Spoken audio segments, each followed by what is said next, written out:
A very happy new year to the entire One Play Sports community. I'm not sure about you guys, but I'm still hungover, not only because of the New Year celebrations, but also because of the celebration that ensued in the aftermath of India's victory in the second test match.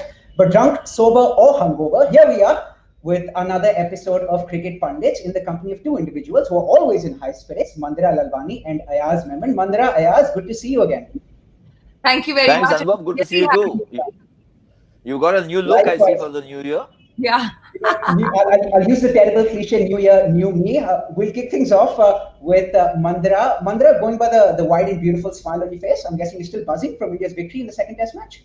Absolutely. And just look behind me. I refuse for the festive season to end. And I'm not going to take this tree down till we win the series. A bit ambitious, I don't know. But no, it was such a fantastic, when back in the day of Hindi news, one very often used term was Karara Jawab.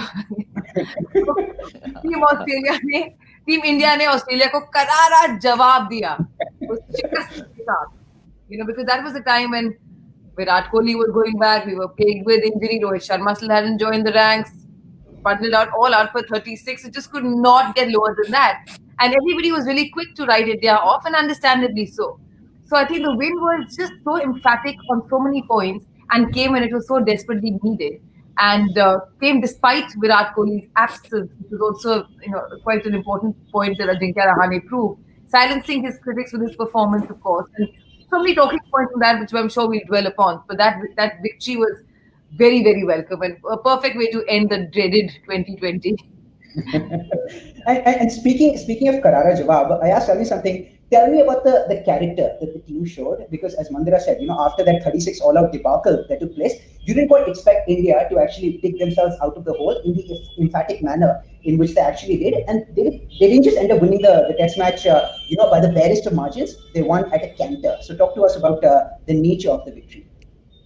Well, I think it has entirely to do with character. I mean, when you get demolished like that, you get flattened. It's like somebody's run a road roller over you. 36 all out is something very. How do you recover from that? Think about it from the mentality or the mindset of a player. And then Kohli has gone back home. Mohammad Shami has gone back home. These are two of your biggest players, and you have to take the field against the same guys: Cummins, Hazelwood, Stark, Lyons, and all the others. Steve Smith. We didn't know he would fail twice again in Melbourne. But all these guys in Australia looked like, in fact, there was talk of a clean sweep by Australia, the way the series began. So to turn things around from there, I thought required a lot of courage, obviously, but a lot of character. And that came through. When you mentioned briefly about Ajinkya Rahane, I think astute captaincy and stuff is all, obviously there. And remember, he's not a rookie where captaincy is concerned. He's captained Mumbai for a fair number of times. India twice he's captained earlier. Both test matches he had won. But he is a senior pro. He knows, and he's from the Bombay School of cricket. So these are things that they kind of latch on to very fast. But you need to show character in batting. Ajinkya Rahane also was skating on thin ice, in his career, so to speak, because everybody was pointing fingers and saying, look, for the last couple of years, he hasn't had big scores. He's not the same player that he used to be. So to first show character yourself, and if you start doing that, then everybody kind of also gets inspired. And you get the best out of the players. The bowling changes that he made, bringing on Ashwin in the 11th over of the first morning. I thought these were all, when it clicks, it looks like brainwaves and master strokes. When it doesn't, it can, bomb very badly. Having said that, it takes character, again, to take a gamble like that and not play so safe. It takes, when Australia win the toss and go into bat, you'll say, yeah, it's a bit of a setback, toss har gaye. Let's see if we can keep them to 325, 350. But actually, Australia didn't make 200 in either of the innings.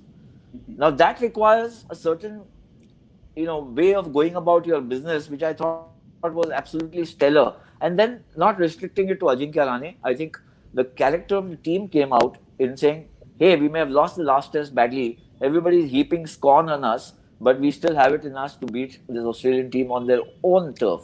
I think that was quite remarkable. This ranks, in my opinion, amongst the top 4 or 5 Indian victories ever. Obviously, top of the pops for me is the Kolkata victory in 2001, the match which completely turned around on its head. Then we chased 403 in 1975-76 against Clive Lloyd's team.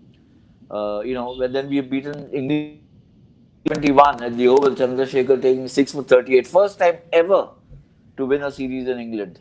And this, I think this match comes just after that. 36 not out, 2 days later, you go in there, and over the next 3 days, you put up such a performance that you're 1-1 in the series. And, as they say in Mumbai language, अभी Australia के तंबू में घबराहट है. बहुत घबराहट है. I asked Mehmet doing this title of Cricket Wala with all his facts and figures at the ready. Tambu because of Maidan cricket in Bombay, na, tambu banta hai on the playing, on the Maidan cricket in Bombay, you have all those tents. So if a team is doing badly, they say uske wo tambu mein घबराहट hai. In that particular tent, there is panic. Yeah. And Mandira, a word on Rahane's captaincy from you as well. Of course, with India's backs against the wall, it becomes extremely hard to actually take those calculated risks that Rahane did take. And Ravi Shastri mentioned that, Virat Kohli and Rahane have a very different captaincy style. Virat Kohli more of the in-your-face type of captain, whereas Rahane more of the cool, calm, collected customer. I think both of them are absolutely alike in the aggression, except with Rahane, it's the aggression in intent, not necessarily in your face. Virat has an aggression which is in his body language, right? But both are equally desperate or eager to win or make their mark. And I think the one thing, speaking of Rahane's captaincy, he gave so much of tasalli to the newcomers, to the debutants who did not play like debutants. I mean, look at the stage. A test match against Australia in Melbourne, against Australia after having got the hammering that we did. And they came out and played the way they did. And Ajinkya Rahane apparently told the entire team that let's not focus on that 1 hour where we were 36 all out. Let's focus on how well we did for the 2 days preceding that. Let's focus on our bowling, which has been so accurate and so on the mark. Let's focus on the chinks in their armor. And his demeanor, even after they won the match, he was just so casual about it. There wasn't any chest thumping, or not to say either is wrong or right. It's just a refreshing change to see. And obviously his calmness and his demeanor, in the execution of his shots, in his decision making, in his ability to set the right field, comes from a point of maturity, comes from the ability to distance yourself a little bit and be objective, which probably comes with a very, very calm state of mind and personality, which I am really not familiar with personally in thinking about myself, but it's commendable. And that's what I feel. And Ayaz, do you think there's been a paradigm shift in the attitude of the Indian cricket team? You see this team now completely fearless, completely intrepid. Is this the embodiment of the new India? Because even after debacles like the 36 all-out, Virat Kohli will still come out in the post-match press conference and talk about positives and talk about, what can be rectified, as opposed to letting his head completely drop, as opposed to, being despondent. So do you think there's been a paradigm shift in the attitude of the Indian team? They aren't, meek and docile and submissive anymore. Yeah, I think so. I mean, look, it seems funny that when we talk of being fearless and not being easy pickings for any opponent wherever they are playing, but at the same time we say sometimes, they're too brash and what do they think, etc., etc. I think what's happened actually, to be honest, is that a lot of these players are getting opportunities to play overseas. For instance, take the two debutants, Shubman Gill and Mohammad Siraj. They both played in Australia with the India A team, of course, as the under-19 team when Shubman Gill was making runs by the tons there. So the opportunities that they are getting, and then playing in the IPL, let's not discount that. It's a different format. I'm not saying that the IPL form matters, but the experience of the IPL, when you're rubbing shoulders, with Pat Cummins as a teammate or as an opponent, the fear factor goes. Then the learning factor improves. You learn so much from these guys who would otherwise only be seeing, and you talk to them, and obviously they also get to know you better and they can exploit your weaknesses if it comes to that. It works both ways. But I think that it's helped Indian cricket that a lot of these youngsters are traveling a lot more outside of their own immediate environment, more experience. By the time they play their first match, they've already been on a couple of tours. That's a huge advantage from, say, even 20, 25 years back. And then, of course, the experience of playing in the IPL. I think that, it was a freakish hour when you look back at Adelaide, which saw us being dismissed for 36. We may still have lost the match, but we may have been bowled out for 136 or something like that, at worst. This was a debacle because this was so unexpected and so precipitate. I mean, suddenly in 10, 12 overs, the whole team is sunk. Now, this may happen once in 50, 60 years. Last time we made 42 or 74 in 1974. So but what was impressive was this can stigmatize you. This can throw, the entire squad out of whack because it's so unexpected and it's so demeaning, What I liked is they didn't brood over it. What you mentioned that, they're fearless and all that, that is one part. The other is, Raat gayi, baat gayi. Let's focus on to the next thing now. We've lost one match, lost badly. And remember, the next match, India lost the first match by 8 wickets, won the second match by 8 wickets. So, the margin of victory is the same, except that Australia was not bowled out for 36. Right. Absolutely. And we'll shift gears in a bit and we'll talk about the third test match. But before that, Mandara, a word on the debutants. You brought them up, both Shubman Gill as well as Mohammad Siraj. Shubman Gill looking as fluid as ever, and Mohammad Siraj picking up 5 wickets for the test match. So a word on both of them.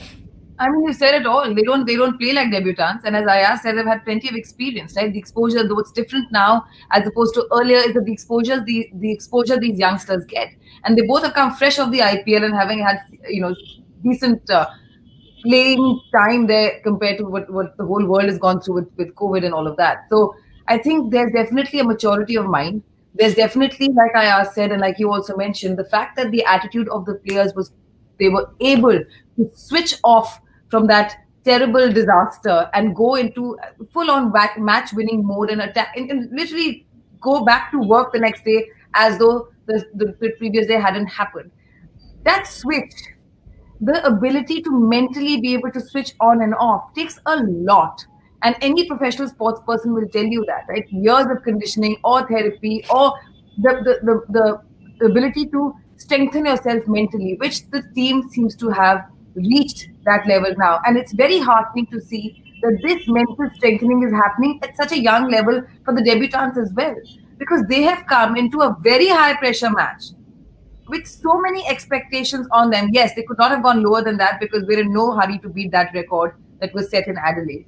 But they've come with a lot of pressure, a lot of expectations. There's not much cricket going on. The whole world is watching. It is Team India playing against the mighty Aussies, a lot at stake, and they came out and they played with the mental strength of a very, very experienced players. So I think that's very heartening to see that if our bench strength already comes into the world's largest, grandest stage of Test cricket with this kind of maturity and ability to play, I think it's remarkable. Beautifully put. And what took a little bit of the shine of that victory, or at least the celebrations, in the aftermath of that victory, were the 5 Indian players who were spotted eating at an indoor restaurant in Melbourne. I asked, what did you make of this saga? Did you think it was a breach of biosecurity protocol? Well, purportedly it was. And I think, look, my point is this, that in these times, even, you have to err on the side of caution. You have to take more precaution than, even an iota of risk is not worth it. Not for yourself, not for your colleagues, not for the other team, not for the spectators, not for the sport. So I think actually this is a hard lesson and which has been learnt, hopefully. Remember, this is not the first one. The biosecure breach has happened. Jofra Archer did it in England. He lost a test match, and when you're at your prime, you don't want to lose a test match. But he got away with a one test kind of ban into isolation. The Pakistan team almost was sent back from New Zealand because they had repeated biosecure bubble breaches. They just couldn't get it into their heads that you're not supposed to do certain things that you would otherwise imagine that you can do. And likewise, this thing of we went out and it was raining and we wanted to pick up food and this, that, and the other. You take 2 steps backward and don't take any step forward when it comes to this. Biosecure bubble is a hardship. It is, it plays and preys on your mind. It's a lot of things to overcome. But if you're representing, your national team and you're in a situation where actually there is no gray area. There's only black or white. Either you are in the bubble or you're out of it. Then you better remain in the bubble and not out of it. Absolutely, it's there for a reason, right? You've got to respect it and do whatever's required of you. At the end of the day, it's not there shokia. Ki chalo, we want to torture you, so you're in this bubble. There is no option. Yeah. Absolutely. And two of the five players who were involved in that contentious affair were Rohit Sharma and Navdeep Saini. Both of them will be featuring in the test match tomorrow. I ask you, happy with the changes? Rohit Sharma in for Mayank Agarwal and Navdeep Saini in for Umesh Yadav? Well, I think Rohit's inclusion was a formality, and especially with Mayank Agarwal looking so badly out of sorts. I think the team management is still convinced about Hanuma Vihari, who spent time in the middle. Mayank Agarwal has not even been spending time in the middle. Of course, he's got the hardship of being an opening batsman. But Hanuma Vihari is at time he batted for an hour and a half, not made too many runs, maybe made 25, 30. But those are also important at times. Also a very good close-in fielder. I think Navdeep Saini, there was a toss-up. It was a three-way battle, but I never thought that Natarajan would be included for the simple reason that he has very little first-class experience. And Shardul Thakur is the guy who's got loads of first-class experience. He played about 60 matches. So he was, I think, perhaps a nose ahead going into this match. But remember that the original squad had Navdeep Saini in it, not the other two. As soon as Shami went off, they included Shardul Thakur, and the minute Umesh Yadav went back, then they included Natarajan in the squad. So Saini was always there as the backup bowler, and I think it's only fair. A debutant like Mohammad Siraj did extremely well. So will Navdeep Saini again. One of the things a lot of people may not know or do know, but are not giving it enough attention, is that Siraj has played something like 40 matches. He's got a lot of first-class experience under his belt. He's a young fellow. Shubman Gill has played a couple of, maybe 2 seasons of Ranji Trophy for Punjab. So to Navdeep Saini. So, the experience of playing the longer format is coming through, and that's great because you're not plucking out somebody from the under-19 ranks and putting him plonk straight into international cricket. That can also happen. But some experience in first-class cricket always helps. And there's some parts of the cricketing fraternity that feel that the decision to actually include Rohit Sharma at the expense of Mayank Agarwal has been slightly harsh on Mayank Agarwal. I know he hasn't been in the best of forms in this series, but he had robust performances back in 2018. Mandira, do you think he deserved another chance, or do you think the selected is the right call? I don't think so. I think Rohit Sharma has been brought there for a reason, and Rohit Sharma has done tremendously well as an opener, although we're going to see how he fares against Australia. And also, yes, bearing in mind he hasn't played a test match in really long, but I think Mike has not performed, and it's not to be harsh to say he can never play again, but at this point in time, Rohit Sharma is the need of the hour. He's also a senior player, instills a lot of confidence in the absence of Virat, and looking to fortify the win that we have got in Melbourne. I think he's an essential, cog in the wheel. The other thing is that there was some murmurs about playing him out in the middle, which I think were, he's an opener, that's his strength, and that's where he should start. The Indian team has also got, you spoke about Hanuma Vihari. I think also it helped in a strange way that KL Rahul got injured, because there may have been a toss-up for that position between Hanuma Vihari and KL Rahul had he been available for selection for this match. So I definitely think the call to include Rohit Sharma was an absolutely legit, justified one. And I'm very excited to see how well he does. But I have one issue. One second. Now because both teams are losing players left, right, and center. Ye injured ho gaya, wo injured ho gaya, ye ho gaya. Australia also, and so India. I think that Mr. Border and Mr. Gavaskar, on whose name this trophy has been trophies named after them, they'll have to put down their commentators' mics, and put on their whites and come out and play. The way it's going. उनको ही आगे खेलना पड़ेगा. Not to forget our good friend Mandira Ravi Shastri. Yes. And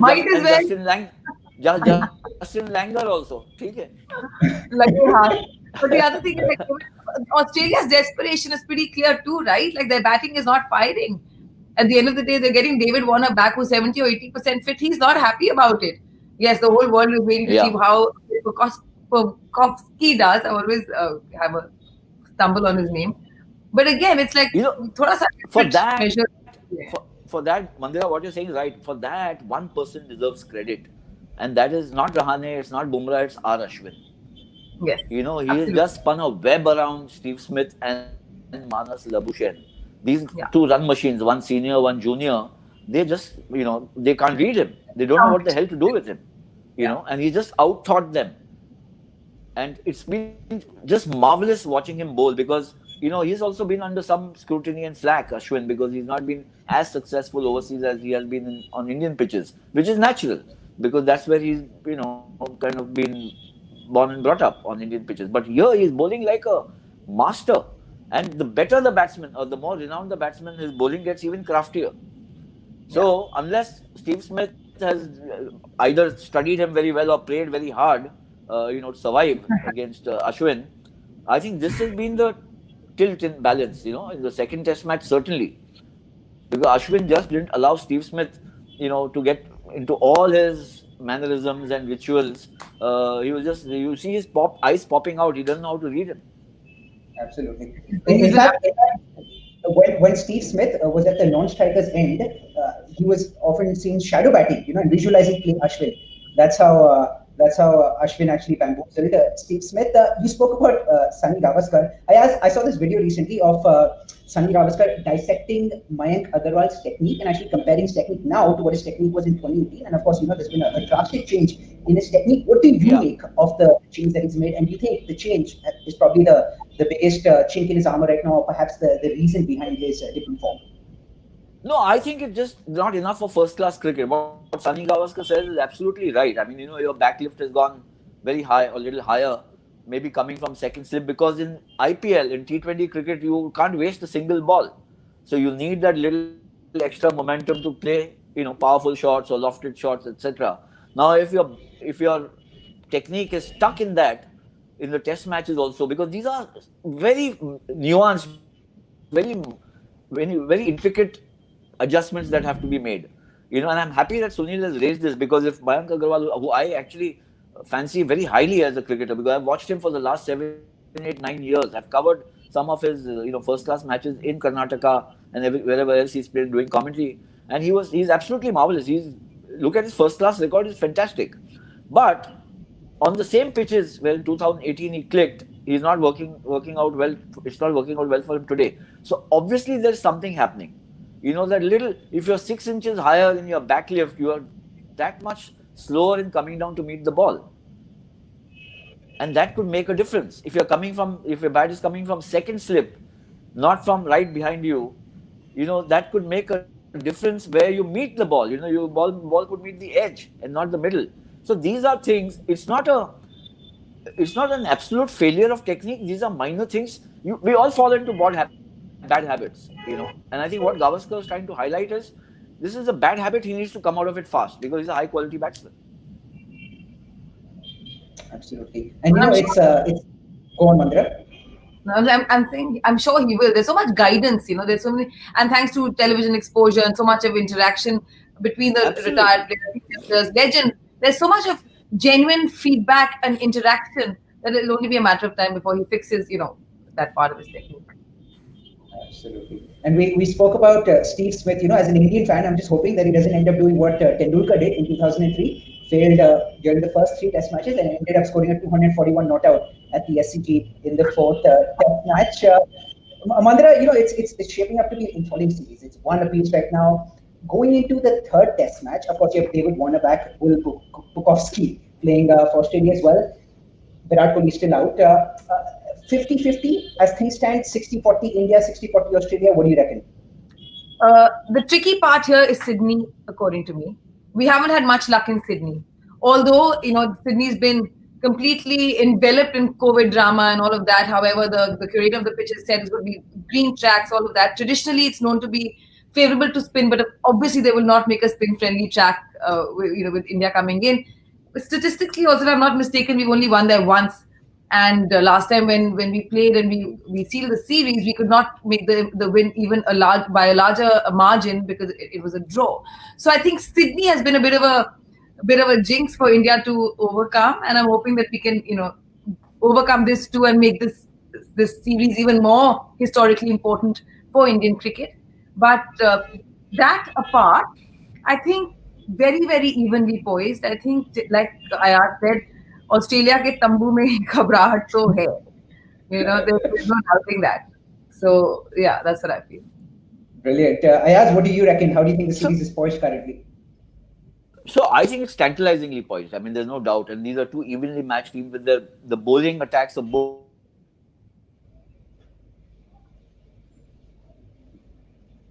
teams are Yeah, we have Nathan Lyon also, who's looking at one milestone. I think his 600 wicket mark. So there are lots of like the. I was just picking up on what you were saying, Ayaz, because you went blank for a second. So please carry on. Yeah. I just wanted to make the point. That winning the toss is very important at Sydney. I was just looking at some of the figures or the backgrounder. So teams, first inning score, par score is something like 341 or 340, but the fourth inning score is 168. So the pitch starts taking turn. It helps the bowlers, and if the bounce gets a little uneven, remember even fast bowlers can be deadly. So I think winning the toss, running up a good score, and a good score in this context, in the context of this series, would be around 350 because neither team looks strong enough, the batting, to go much past that. Toss could make a big difference, and of course, I think the batting of both teams because the bowlers have stood up, and India perhaps might miss the experience of Umesh. But as we said, with Siraj also as a debutant, he shone in Melbourne. So why not Saini? And they've got, look at Bumrah. He made his debut 3 years back. He's not like some 13. He's not been playing for 13 years. He's not, a veteran or something like that. But he's such a marvelous bowler. He's become the leader of the bowling pack, so to speak, or at least the fast bowlers, just by excellence. And that reminded me, I did a recent interview with Rahul Dravid, and what he told me was, quite. It was so pithy and it was so correct. He says, experience. You can play 25 tests and not be, still lacking in experience. And you can play 5 test matches and get a lot of experience. It just depends on how you feel, how you react, what you learn, what you take into the next match. And I think that's really is the crux, So we keep harping about inexperience. Of course, it is inexperience. But what you make of the experience of playing, that is the real challenge.